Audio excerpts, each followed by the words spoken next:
Please ensure the loan repayment, will you? While I was at work, an unexpected email popped up.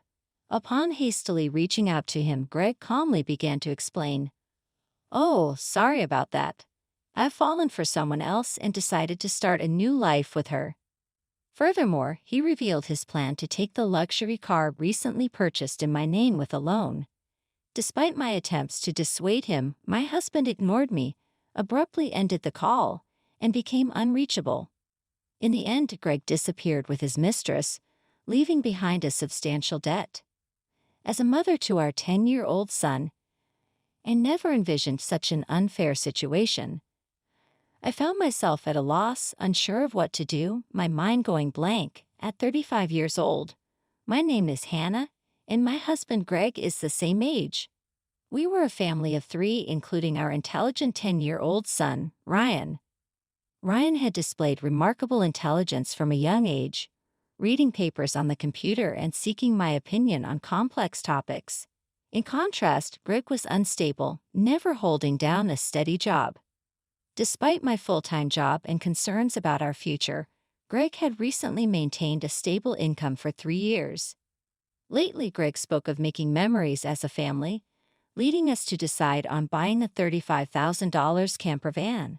However, due to Greg's inability to pass the finance company's loan review, ended up taking the loan for the car. On the eagerly awaited delivery day of the camper van, I received an abrupt email from Greg stating he would graciously take the delivered van. Confused, I called my husband immediately, only to hear him confess, "Well, I've fallen in love with another woman and decided to date her. I intended it to be just a flame, but it turned serious, so I'm thinking of starting over my life with her. Bye." He mentioned the divorce papers we had discussed during a previous fight, declared he would file them, and unilaterally ended the call. This exchange marked the first time I realized I had been betrayed by Greg. A shocking blow. Subsequent attempts to contact him yielded no response. When I returned home from work and checked the drawer where the divorce papers should have been, they were already gone, leaving me burdened with a significant debt from a $35,000 loan. Despite my repeated attempts to reach out to my husband through emails and calls, I never received a reply. Ryan, noticing my unusual behavior, came to check on me with concern after dinner. "Mom, what's wrong? You haven't been eating much lately. Are you okay?" "Ah, yeah, maybe. I'm just tired." "Ah, when people lie, they look up to the right. Lying is bad. I've noticed Dad hasn't been home for 3 days. Did something happen between you two?" Startled by Ryan's sharp words, I took a deep breath to calm myself. Feeling that I could no longer hide the truth, I decided to tell Ryan everything. "I see. It's just like Dad to do something like that. Aren't you sad?" "No, I kind of understood from how things were going." Ryan, seemingly foreseeing the future, appeared unconcerned about our parents' divorce, but I knew he must feel sad about it in his heart. While silently apologizing to Ryan in my mind, I worked desperately, trying not to think about the dreadful events. However, my body was honest, and gradually, my health deteriorated. There was a training session planned at work that day, but I couldn't stand up and ended up squatting down. "Sorry, I can't stand up right now. I need to take a break." I heard my colleagues' voices full of concern, but I couldn't respond and collapsed. When I regained consciousness, I found myself in a hospital room. I received a diagnosis from the doctor that I needed detailed examinations, and I was admitted to the hospital. "Hannah, I feel so pathetic." "It's supposed to be just emotional stress." Looking at the IV drip in my arm and the white ceiling of the hospital room, tears naturally started to flow. At that moment, Ryan, who is usually calm, rushed into the room with an extremely worried look, prompting me to quickly wipe away my tears. "Mom, what happened? Is it serious? You're not going to die, right?" "Of course not. I wouldn't leave my dear son alone." "Ah, that's good, really. I was called by the school teacher and told that you were taken to the hospital." I was so shocked, my heart nearly stopped. Ryan is usually mature for his age, but he's still only 10. I felt a strong resolve to get better for his sake, but my condition was worse than I thought, and I was diagnosed with a serious illness. The doctor advised you should have surgery as soon as possible. Please make a decision quickly. Following the doctor's advice, I underwent surgery, and by the time I was discharged, it had been a month since Greg had left. When I returned home and opened the mailbox, I found a demand letter for the car loan payment. Hannah thought the repayment should have been automatically deducted from my account. In panic, I checked the account balance with my cash card, and the balance, originally $20,000, was now only $33.90. Hannah thought Greg did this. I want to ask him to return the money, but I can't contact him. What should I do? Since I don't have the camper van, I can't sell it. After Greg left, everything seemed to be going in a bad direction, and my mood sank deeper. Seeing me saddened by my series of misfortunes, Ryan put his hand on my forehead. You look pale. Are you feeling sick again? You don't seem to have a fever, though. I'm fine physically, but you see, your father not only took the car but also all the money we had saved. I can't work due to my physical condition, and now we have no money. I'm at a loss. I see. Then I'll deliver newspapers and I'll search the internet to see if there's any work I can do. Encouraged by my 10-year-old son, I told myself that it wasn't the time to be down. Sorry for worrying you. I can't afford to be weak. I'll change my mindset and try to do whatever I can, I said, smiling at him. Ryan also smiled back and then said something unexpected. Let's plan how to get the car back from Dad. How can we do that? The camper van is in your name, right? Yes, but what about it? Then maybe we can. Ryan suggested an idea that I couldn't even imagine. I had never thought such an idea could exist. Also, I have no idea where your father is. Then let's check on my phone. A month ago, once when we went hiking as a family, surprisingly Ryan, who is usually very reliable, felt lost. At that time, we bought a kid's cell phone on suggestion and installed the GPS app on it, which both Greg and I could access. With this app, I can see where Dad is in real time, and he's been moving around a lot. Oh, is that so? But what if we find him, and he just says something vague and escapes again? As I pondered this, Ryan smiled and made an intriguing suggestion. Don't worry, I've already taken precautions. What did you just say? To my astonishment, Ryan had acted independently while I was in the hospital, achieving something unbelievable. I thought I couldn't believe such a smart child came from me. Understanding Ryan's words, I was simply amazed. He had even caught wind of Greg's mistress. All right, let's teach Dad, who betrayed us, a lesson. Okay, let's start the plan right away. Together, my son and I prepared for that moment. Hannah thought, with Ryan by myself, died. I'm invincible. Bring it on. Anywhere, anytime. 3 days later, my phone rang. Ah, it's me. Please, I need your help. Oh, who might this be? Don't play dumb. It's your husband, obviously. I'm being questioned by the police about you. At this rate, they might ask me to come to the police station voluntarily. Help me out. Oh, is that so? Just wait a moment then. Immediately went with my son to where Greg was, and to my surprise, it was a forest park near our house where camping was possible. Greg was being questioned by the police in front of his car, looking bewildered. Feeling pathetic, I sighed and told the police we needed to have a talk as a couple and asked them to leave for a while.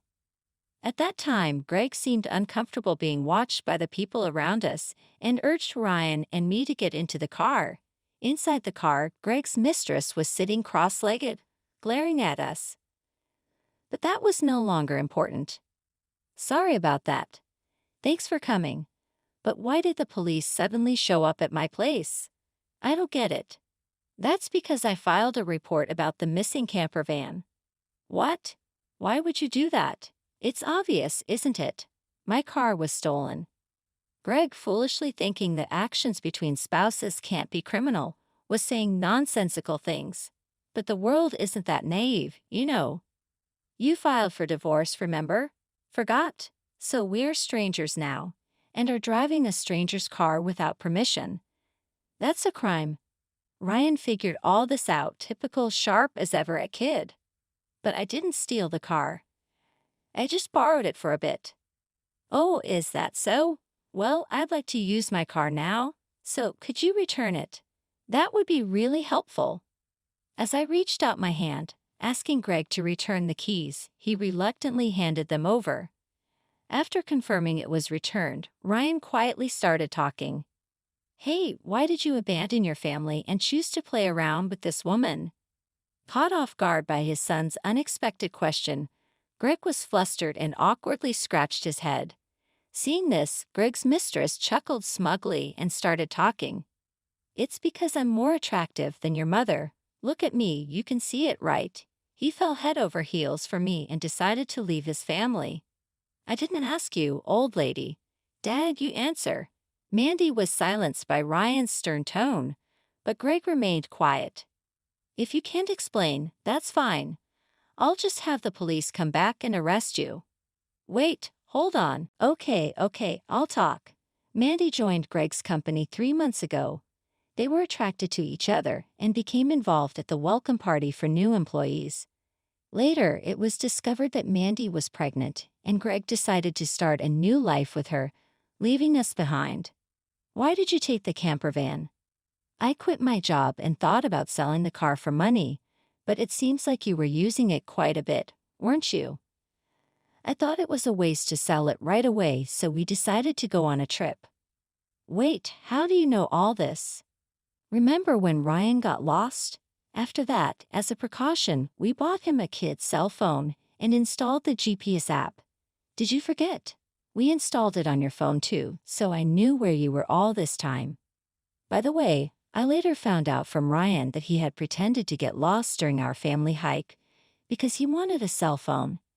I was amazed at Ryan's ability to think and act so strategically. I suspected something was off with Dad, so I came up with this plan to monitor his actions. You really are a terrifying child. I will never become an adult like you. Dad who betrays important people without a second thought, Greg, faced with the hard truth Ryan told, was a pitiful adult, unable to offer any rebuttal. In contrast, seeing Ryan, only 10 but able to think and speak his mind firmly, gave me a sense of strength as a mother. I felt I couldn't lose, especially in settling things properly. Also, return the $20,000 you withdrew from my account right now. That was our joint property as a couple. I don't have to return it. No, it's not that. The money was what I saved little by little since I was single. After all, you always quit your jobs midway, so we hardly ever saved money together, did we? I was appalled to hear that the $20,000 had been squandered by Greg and his mistress. It was the moment I felt relieved about divorcing him. So, that's how it is. But if you stole and used the car and my money, that's going to be a serious crime. What? I just sent the police away, so it's not their business anymore, right? I only said we would talk. I have no intention of withdrawing the complaint. I must add the theft of my money to the report. Mom, should I call the police now? Mandy, Greg's mistress, had been watching our conversation but quickly tried to get out of the camper van. At that moment, she let out a scream that echoed around. The reason was that outside the car door, Mandy's parents were standing there, faces red with anger, about to explode in fury. Ah, I'm sorry. Don't be so angry. But why are you here, Mom and Dad? I called your parents beforehand. What? Why? The truth was, during my hospital stay, Ryan had visited Greg's office and tearfully told them, my dad left the house with a woman we don't know, and my mom collapsed. Seeing Ryan's sorrowful and frail state, the people at Greg's office suspected Mandy, who had left the company with Greg, and gave Ryan her parents' address. Greg and Mandy have been overly friendly at the office, and there were photos showing them together at the welcome party for new employees, looking like a couple. After learning from the office people that you commuted from your parents' house, Mandy's parents were standing there, faces red with anger. I went there with your photo and your parents came out when I visited. Then I told them everything that had happened, so today I contacted Mandy's parents and asked them to wait nearby for a while. How could you do this to me, the worst? I don't want to hear that from you. That's my line. By the way, your stomach seems quite big. When is the baby due? In 3 months. What? Wait a minute. That doesn't add up with when you met my husband. You two met only 3 months ago. What's going on? It's not time for the baby to be born yet. Hearing this for the first time, Greg stared at Mandy, eyes wide. Wait, what does that mean? Are you stupid? Don't you get it?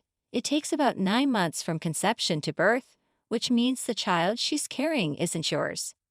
You're so foolish. What do you mean, Mandy? Have you been deceived? Ah, I almost got away with it. Can't help it now that I'm caught.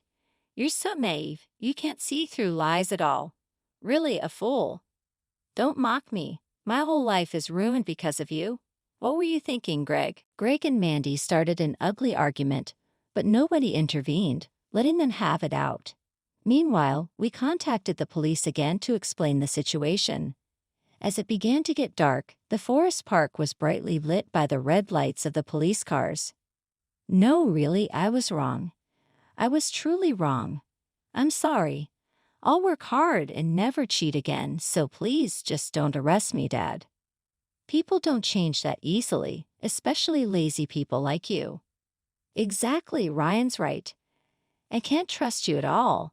Reflect on your actions and pay for your crimes at the police station. If I get arrested, I won't be able to pay back the money. Is that okay with you?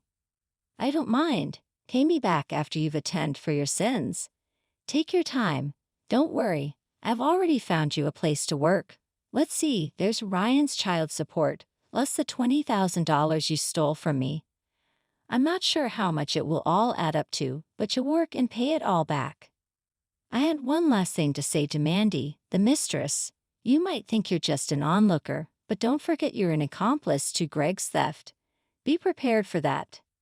When I told them that Mandy would have to pay if Greg couldn't return the stolen money, she shivered in fear. Mandy asked her parents for help, but they refused, saying, "We disown a daughter who causes trouble for others." Thus, Greg and Mandy were taken away in a police car together. Thanks to Ryan's smart strategy, we were able to punish Greg and his mistress, Mandy. Though they were released from detention soon after, they faced a hefty payment to me through a lawyer. I claimed $20,000 in damages. Additionally, I made Greg agree to pay $500 a month in child support for Ryan. I introduced Greg to a subcontracting factory of the company I work for. The support and other charges I claimed from Greg would be deducted from his salary and paid into my account. I also sold the camper van and was freed from the auto loan. Since then, my health has improved remarkably, and I am now energetic, committed to my job. Ryan has been actively helping with household chores and errands. I want to keep moving forward strongly so that Ryan can pursue the path he loves without giving up.